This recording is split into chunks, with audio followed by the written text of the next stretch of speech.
Hello students. इस video में बात करेंगे chapter 20 locomotion and movement human physiology का एक और टॉपिक।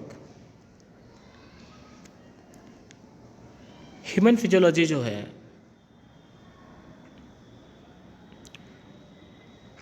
सबसे इम्पोर्टेंट टॉपिक है कि ह्यूमंस में जो मेटाबॉलिक प्रोसेस होते रहते हैं उनके बारे में जानना, कौन कौन से मेटाबॉलिक प्रोसेस होते हैं, कैसे सारी मैकेनिज्म्स होती हैं, तो इन सबको जानना ज़रूरी होता है। इसी वजह से ये जो है इम्पॉर्टेंट यूनिट है ह्यूमन फिजियोलॉजी।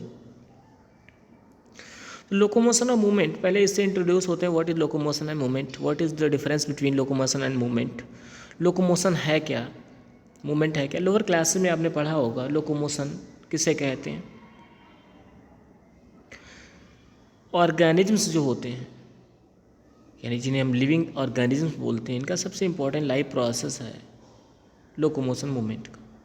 जब कोई ऑर्गेनिज्म एक प्लेस से दूसरे प्लेस पर जाता है, इसे लोकोमोशन कहते हैं। और जब कोई भी ऑर्गेनिज्म उसके बॉडी पार्ट्स या उसकी पोजीशन जो है वो एक ही प्लेस पर बदलती है, उसे मूवमेंट कहते हैं। मूवमेंट्स प्लांट्स में भी होता है, लेकिन लोकोमोशन और मूवमेंट्स एनिमल्स में दोनों होते हैं, यानी लोकोमोशन भी होता है और मूवमेंट भी होता है। तो इसमें देखिए जो लोकोमोशन रिफ़र किया गया है, लिखा है sum of the movement result in the change of location of place in the environment which is referred as to locomotion.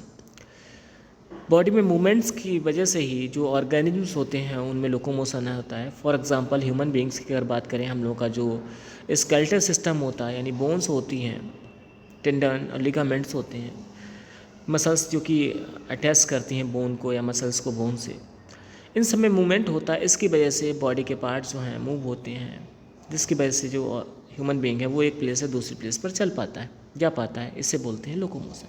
तो जो लोकोमोशन होता है मूवमेंट की वजह से ही होता है। जब बॉडी के इंटरनल पार्ट्स होते हैं इनमें मूवमेंट होता है, तभी लोकोमोशन पॉसिबल है। ये जरूरी नहीं होता है कि सारे के सारे मूवमेंट जो होते हैं उनसे लोकोमोशन हो, ऐसा नहीं होता है।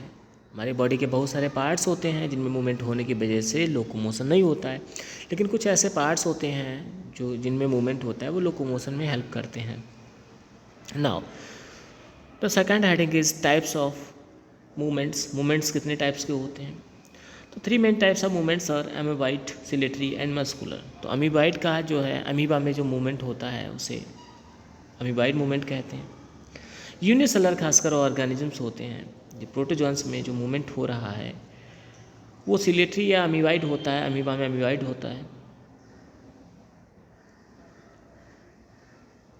इसमें स्यूडोपोडिया का फॉर्मेशन होता है, यानी जो बॉडी का शेप है वह चेंज होता है। सेल यूनिसेलर भी होती है तो उसकी सेल का शेप बदलता रहता है, स्यूडोपोडिया का फॉर्मेशन होता है। इससे फूड को, यानी इंडोसाइटोसिस और एक्सोसाइटोसिस होती है, पिनोसाइटोसिस और फैगोसाइटोसिस होती है। Now the next is ciliary motion. Ciliary motion उन एनिमल्स में होता है, यूनिसेलर एनिमल्स, लोअर एनिमल्स में होता है, जिनमें कि सीलिया प्रेजेंट होते हैं। सीलिया स्मॉल हेयर लाइक स्ट्रक्चर्स होते हैं, जिन्हें एक्सटेंशंस बोल सकते हैं। सीलिया जो है वो मूवमेंट में हेल्प करते हैं।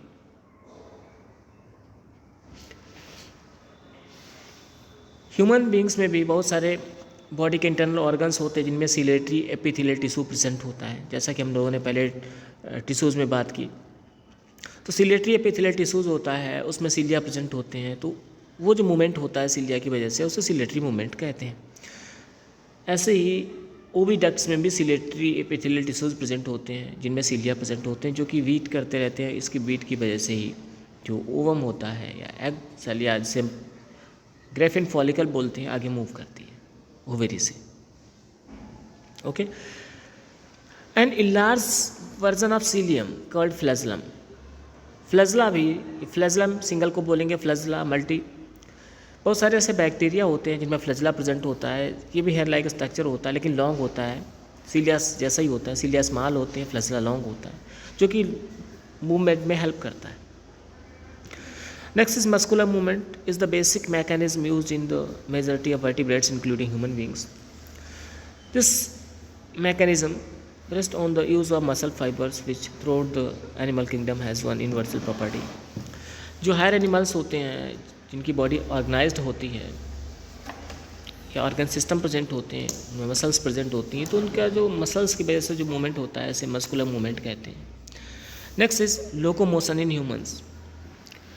Locomotion in humans depend on the movement of muscle fibres, जिन्हें मसल सेल्स बोलते हैं। जैसा कि मैंने पहले बताया कि जो बॉडी ऑर्गन्स हैं, स्केलेटल सिस्टम है, इसमें मूवमेंट होता है, इसकी वजह से ही लोकोमोशन होता है। डिफरेंट बॉडी ऑर्गन्स जो हैं इनमें मूवमेंट जो है वो कोऑर्डिनेट तरीके से होता है, इसलिए लोकोमोशन पॉसिबल होता है। कुछ ऐसे मस्कुलर मूवमेंट्स हैं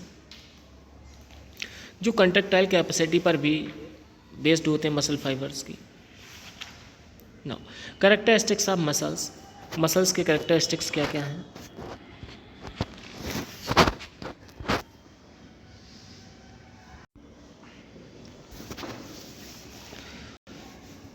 Characteristics of muscles.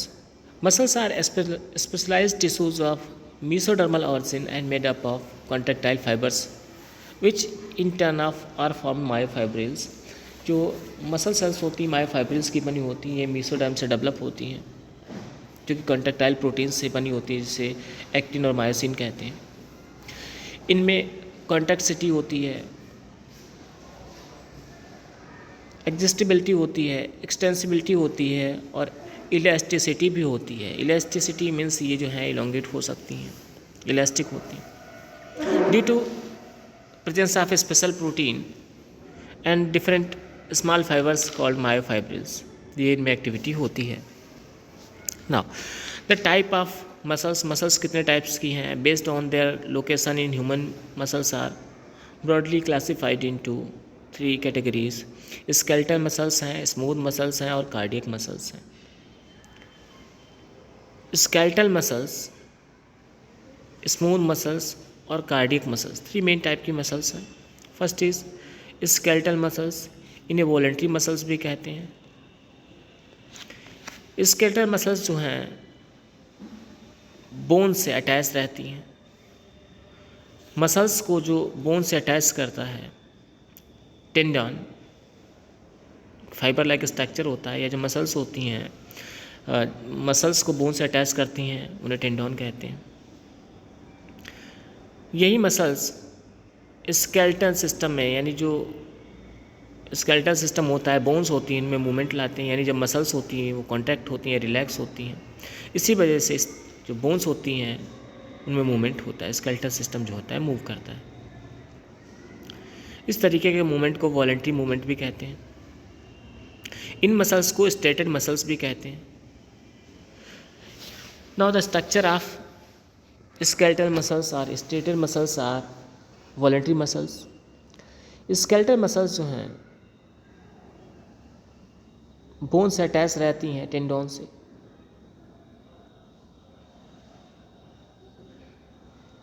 Bones collagen protein से बनी होती है। बोन्स की जो सेल्स होती हैं इन्हें ऑस्टोसाइट्स बोलते हैं। स्केलेटल मसल्स में बहुत सारे छोटे छोटे फाइबर्स प्रेजेंट होते हैं जिन्हें मायोब्लास्ट कहते हैं। जैसा कि आप डायग्राम में देख सकते हैं, मायोब्लास्ट बहुत सारे छोटे छोटे फाइबर्स बने हुए हैं। Bundles of muscles are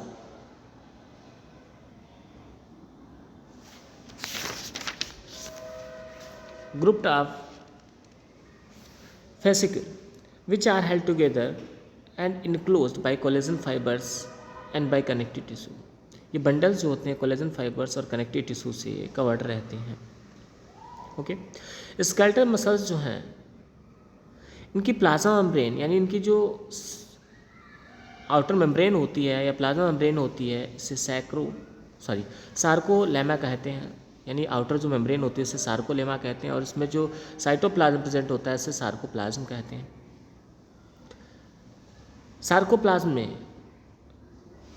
proteins के फाइबर्स या बोल सकते हैं बंडल्स प्रेजेंट होते हैं जिन्हें मायोफाइब्रिल्स कहते हैं। इसमें ग्लाइकोजन लार्ज अमाउंट में प्रेजेंट होता है, यानी ज़्यादा मात्रा में ग्लाइकोजन प्रेजेंट होता है। इसमें एक रेड पिगमेंट भी प्रेजेंट होता है, इसे मायोग्लोबिन कहते हैं, जो कि जो ऑक्सीजन को भी स्टोर करने का काम करती है। सार्कोप्लाज्म में माइटोकॉन्ड्रिया भी प्रेजेंट होते हैं। इन माइटोकॉन्ड्रिया को सार्कोसोम्स कहते हैं। और स्मूथ एंडोप्लाज्मिक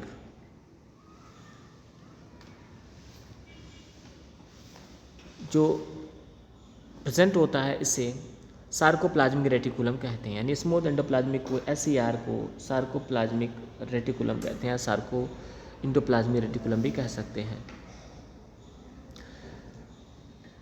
स्केलेटल मसल्स जो हैं इनमें बैंड्स प्रेजेंट होते हैं जिन्हें Z bands, A bands, I bands और H बैंड्स कह सकते हैं। तो इनमें जोन्स होती हैं, A बैंड है, H जोन है। ये आपने पीछे डायग्राम में देखा होगा, इसमें जो मेन बैंड्स हैं इसमें Z डिस है, M लाइन है और Z डिस है, उसके बीच में M लाइन प्रेजेंट होती है। इसके नीचे आप देखेंगे Z जोन है, H जोन है और एक जोन होती है जोन ऑफ ओवरलैप, जिसमें बैंड होते हैं, I बैंड है, A बैंड है और फिर से I बैंड है। तो इस तरीके से ये बैंड्स में डिवाइड होती है जो कि डार्क और लाइट बैंड्स होते हैं। यहीं पर जो प्रोटीन होती है वो कॉन्ट्रैक्ट होती है जिससे इलास्टिसिटी आती है। नेक्स्ट इज इसमें जो फिलामेंट्स होते हैं वो डिफरेंट टाइप्स के होते हैं, थिक फिलामेंट, थिन फिलामेंट और इलास्टिक फिलामेंट। इलास्टिक फिलामेंट जो हैं वो मायोसिन प्रोटीन के बने होते हैं और जो थिन फिलामेंट्स हैं वो एक्टिन प्रोटीन के बने होते हैं और जो थिक फिलामेंट होते हैं वो मायोसिन प्रोटीन के बने होते हैं। तो इस तरीके से एक्टिन और मायोसिन प्रोटीन इसको बनाने में इम्पोर्टेंट रोल प्ले करती है। Next is muscle contraction. Muscles कैसे कॉन्ट्रैक्ट करती हैं? When a muscle contract it decreases in length as well as result in shortening of its individual fibres. इसके फाइबर्स जो हैं वो शॉर्ट हो जाते हैं। जो प्रोटीन्स के बने होते हैं ये फाइबर्स, प्रोटीन जो है वो थिक हो जाती है, यानी फाइबर शॉर्ट हो जाते हैं। इसी की वजह से ये मसल्स जो है कॉन्ट्रैक्ट हो जाती हैं। फिर इसके बाद जो फाइबर्स होते हैं वो थिन होते हैं, उनकी लेंथ बढ़ जाती है। इसी की वजह से मसल्स जो है वो रिलैक्स में हो जाती हैं, यानी इनकी लेंथ जो है बढ़ जाती है।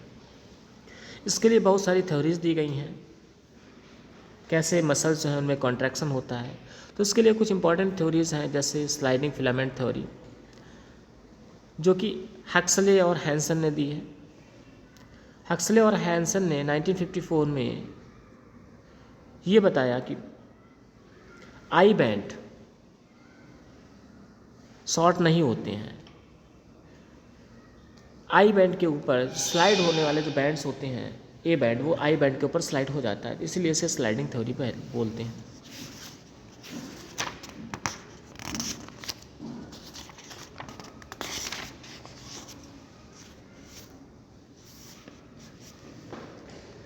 नेक्स्ट एक इम्पॉर्टेंट इसमें साइकिल है।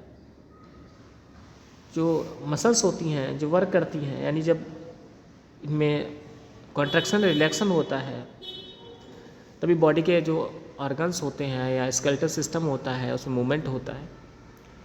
तो इसके लिए इन्हें एनर्जी की ज़रूरत होती है और एनर्जी रिलीज होती है ऑक्सीडेशन ऑफ ग्लूकोज या डिकम्पोजिशन ऑफ ग्लूकोज। तो ग्लूकोज का डिकम्पोजिशन दो तरीके से होता है। जो एनर्जी रिक्वायर होती है ATP के फॉर्म में, वो ग्लूकोज का दो तरीके से डिकम्पोजिशन होता है। और एक और स्टेप होता है जिसे बोलते हैं क्रिएटिनिन फॉस्फेट।